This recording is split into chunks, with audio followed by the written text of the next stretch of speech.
everyone, welcome back. I am back in my classroom. It's actually my prep period right now. Don't mind these red marks on my nose. It's from my mask. We're still wearing masks. We do have mask mandates at school. So as long as students are indoors, they're wearing masks, and I am pretty much wearing a mask all the time on campus because I have not gotten sick yet and I do not want to get sick.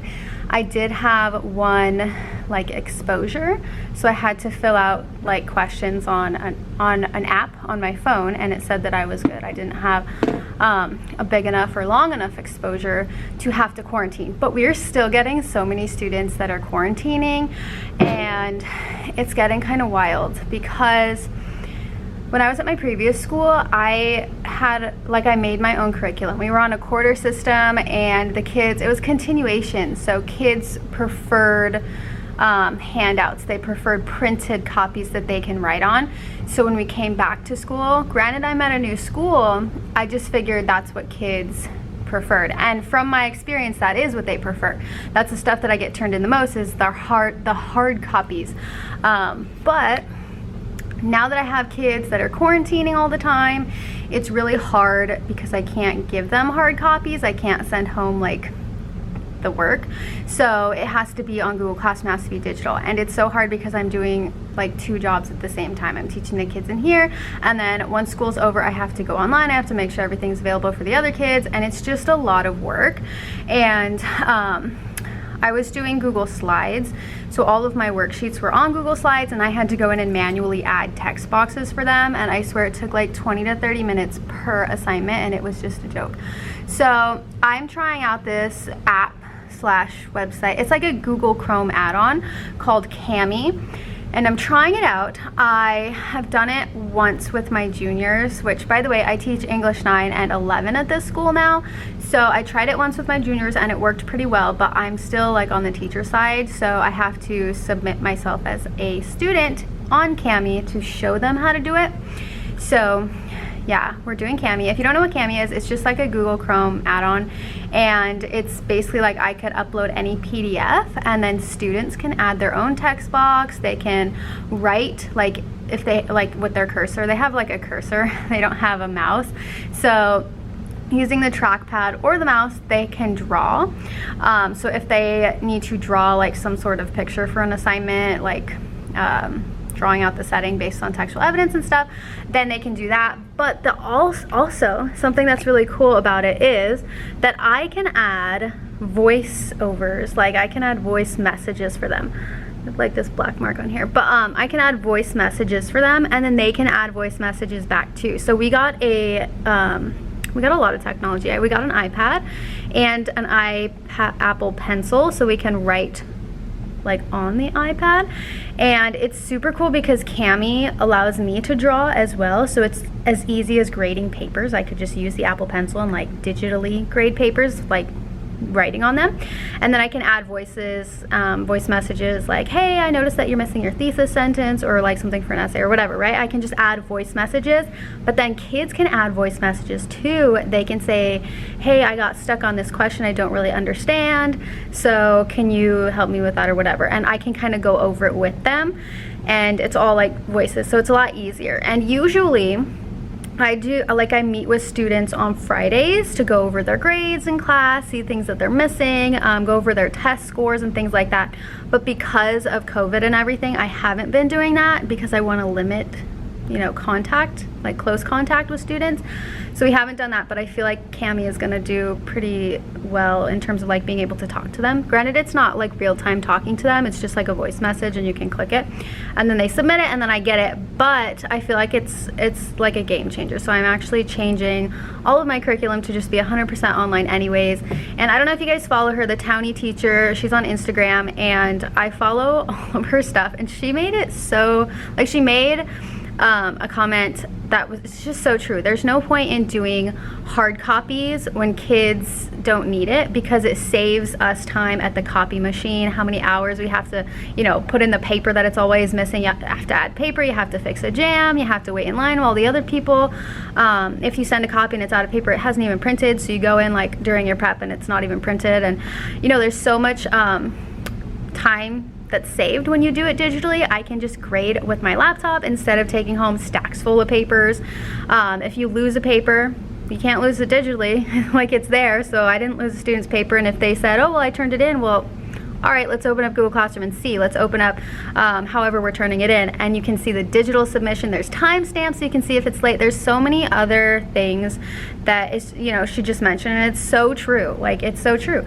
I do have hard copies for students who, like, their Chromebook dies or they forget their Chromebook, or my SPED students, they get hard copies if they prefer, but that's like 10 copies per day max, and otherwise it would be like 150 copies per day, because I have, actually probably be more than that, because I have like 200 students, so it would be so many copies per assignment, and that's just what I'm doing. So I just wanted to let you know what's going on with that. But I'm still kind of organizing my classroom. I took all of my crayons out of the bags. I had 2 giant bags full of crayons, and we don't do as much like art stuff in this class, especially since we're kind of going digital, but I have so much stuff that's disorganized, and I just wanted to organize it. So in the back of the room, I put all of our little crayons in these little things here, and these were $1. I got these at Walmart for $1, and they're so nice. If it's the 24 pack of crayons, but I personally have lots of old crayons and I didn't want to buy new ones, so we have 3 of these in each one, and I actually have 2 more on that side. So these are like our school supply bookcases. So I still have to organize markers, color pencils, and then these are going to be for lit circle books, and there's going to be more on that side. So I'm still kind of figuring out how that's going to work, but I was just sent an email to like claim how many books I need, but I wasn't told what the lit circles were and how we're going to do that. So I mean, I got 120 books coming for my freshmen, and I need a place to store them, so they're going to be back there. But anyways, it's a better day today. There aren't as many termites. The ants are gone.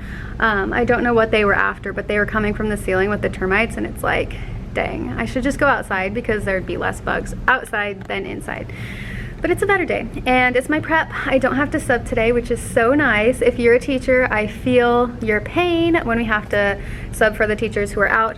I have already subbed like at least 12 times. At my other school, there's already a teacher who has subbed every single day, almost 30 times. Like, that's every day since we started. That's so crazy.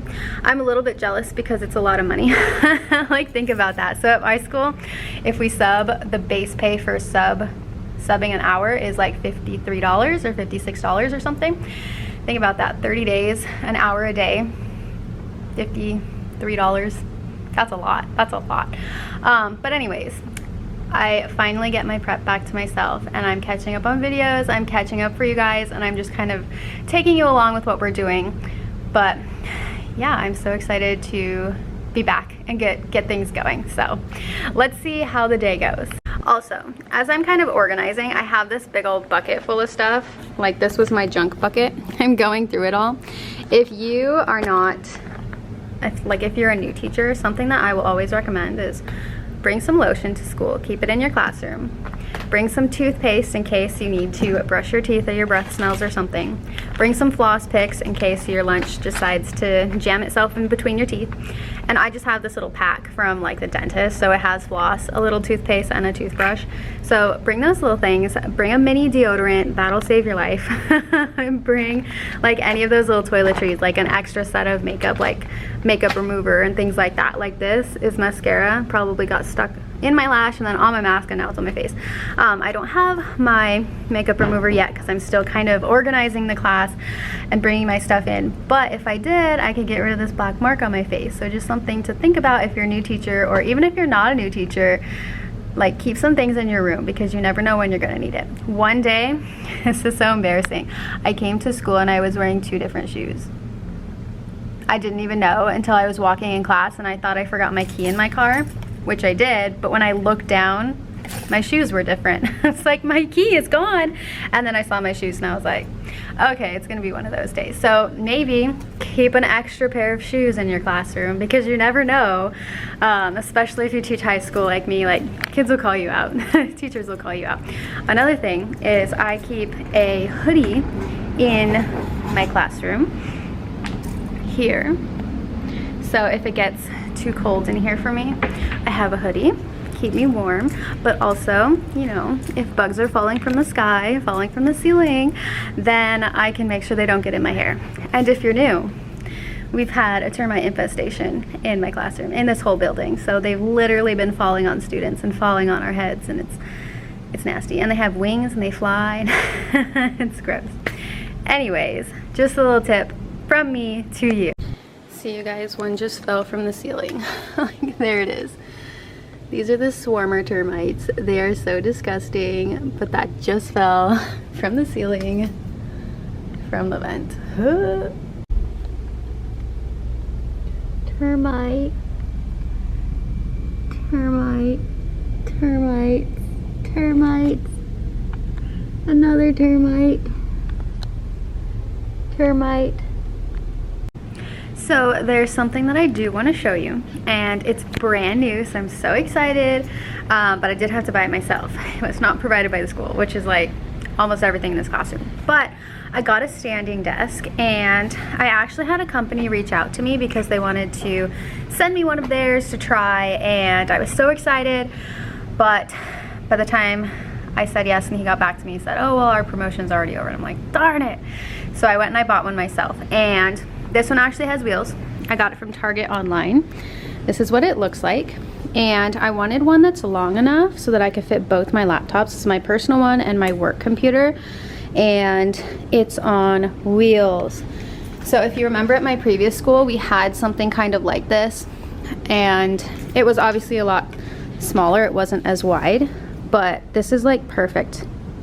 Matches my classroom. It's on wheels. I can roll it around. And I just added these little hooks. These are magnetic hooks, so you could like pull them off. And then I put them up there. These are tardy cards. So when kids are tardy, they get a tardy card. There's a lot of different interventions at this school. One of them is tardy cards here. So when kids are tardy, I can pull off the ring, find their name in here, and then give them the tardy card so they can write on it. But it just attaches with those little hooks right up here. And then, like I said, I can roll it around. And that's perfect because when I'm teaching, I'm usually in this corner over here, but on this side is where students put their cell phones. So I don't want to block it while they're able to put them in. So instead, I roll my little desk over here, and then they put them in, they walk over, they put them in, and then I just roll it back so that they can't come over here. And yeah, that's just something I wanted to show you. I'm going to link this in the down bar for you, the standing desk and these. And this is actually my friend's. I got it from one of my friends. I had a blue one, if you remember, but he wanted blue because it matched his school colors, and I liked the orange because it matches my classroom, so we traded. But I'm going to link these for you too. I prefer a stool because let's say someone walks into your classroom, like a parent or some other teacher or admin. I feel like I shouldn't be sitting on a chair, so standing by my stool and kind of just sitting on the edge of the stool, it keeps my back from hurting and it doesn't look as bad as sitting in a chair, you know? So I'm usually up here in the front teaching. So if they see me, I'm just kind of sitting on that chair, that stool, while I'm at the computers, because a lot of the stuff that we are doing is digital. So I don't like to stand and hold my laptop, you know?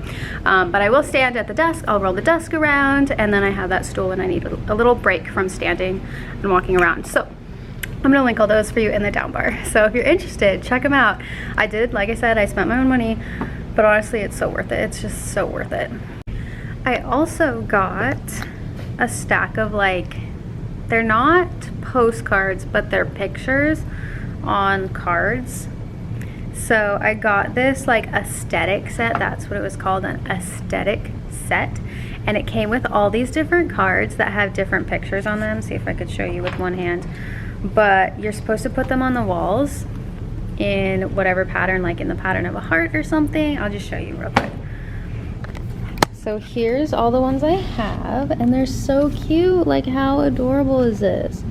So you just put them on the walls, and you could kind of organize them like they're some sort of mosaic or something. But there's lots of different ones. This one's my favorite. It's literally just these palm leaves, but it's so cute. It's so pretty. And you can choose which aesthetic you like, and then they'll send you all these different ones that kind of go along with it. But I think these are so pretty. Look at how cute they are. So I got the boho one, obviously, but they're so pretty. I love these. So what I'm thinking is actually taking these and putting them over here now that this is blank, and then making some sort of design. So like I said, they have them like in a heart, but maybe I'll do like an hourglass type of shape or something. I don't know. But that's what I'm thinking, is just putting them back here, because I moved the posters over there. And honestly, I just don't know where else to put them. I was thinking of actually taking some of these down because I actually don't like some of them anymore. I'm like over it already. And then maybe put them up there. But there's like empty space, kind of empty space on each side of this, empty space on this side, and then empty space right there.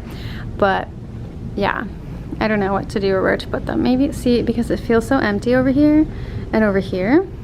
But then I would obviously need to put them over here. But this side has a window, the other side doesn't. So we'll have to see what I end up doing with them. But yeah, this is my classroom. I love it so much. Oh, and I got this thing for the door. So I don't know if you guys know, but the districts like in the entire country are struggling for substitutes. And I think I told you guys, we've had to sub so many times. But in addition to substitutes, custodians. We have a new custodian, but they just pick up the trash. They never sweep. They never do anything else. They just pick up the trash and leave. So my classroom's always a mess and I have to clean it up. So I have my broom for my other classroom, and I got this little attachment that goes on the door. And it's connected with these command strip things, and then you just pull it out. And that's what it looks like. And then you just push it in. And then you have your broom. Just hangs on the door. Ooh, and this one I gotta show you. This is the best doorstop I've ever had. So my doorstop went missing and I took one from the workroom, but it's so huge. That's what it looks like. And it doesn't actually hold the door open all the way, it still slides. So I bought this at Target, and it's already dirty and gross, but it's rubber, so it like, you slide it under the door and it sticks so easily. And since the other one went missing, I attached a string, and then we can just put it up here. I know it's disgusting having to touch it every day, but at least it doesn't go missing. So yeah. Also, if you're a new teacher, or even if you're not a new teacher, something that I would always recommend that you put in your classroom is an Apple TV. So I am going to show you what my little desk looks like. This is a standing desk, so I feel safer in a standing desk because I'm always like projecting things on my laptops, and I have this standing desk which fits both of my laptops. So this one I can take roll, this one I can project whatever I'm doing, and I can have Go Guardian up, which is a way for me to see what students are doing on their laptops, make sure that they are following directions and not on YouTube. But this is my standing desk. It has wheels. I'm gonna link this in the down bar for you as well. But something that I will always recommend is an Apple TV. Like, you guys, it's such a mess. I totally understand. But all I have to do is turn on my Apple TV, and it will project my laptop so that I am not confined to the wall. So for example, I can take this desk and roll it in the back of the room. I can take it as far as I want, and it's wireless, but it's hooked up to my Apple TV, so I can project whatever I want while moving around the classroom and not being stuck to an HDMI cord right here. So just something to think about is, if you are not really liking being confined to the wall with your HDMI cord, get an Apple TV. It makes a big difference. So all you have to do is click on the Apple and then go to System Preferences, and you're gonna click on Displays, and then once it loads, Apple TV, and then it will give you a code, and you're supposed to enter that code. So I've got this projected, and now it's projected up here. You can, it's not gonna focus. It's too bright, you guys. Let me kind of move back a little bit. So it's so bright. I don't know why it's so bright, but this is actually projecting from my laptop. So just something to think about if you are interested. Get an Apple TV. And I don't have the best one, I just have a basic one. I don't know why it's so bright. The lighting on my camera is off, but yeah. All right, so that's my quick little show you what's new type of video. If you guys have any questions, let me know in the down bar. If you want to see any of this stuff like to buy for yourself, I'm going to link them for you, so you can shop them online if you want. Like I said, most of it's like Target. I just dropped my file folders. Like I said, I'm getting stuff out of my classroom still, but most of the stuff is going to be linked for you down in the down bar, so you can check that out. If you guys have any questions, just let me know and I will answer them. If you like this video, make sure you like it, give it a thumbs up, and I'll see you in the next one. Bye. Don't understand. Maybe it will pass by. Someone save me before I pass out. I'm too lonely to be done. I'ma drink at this page.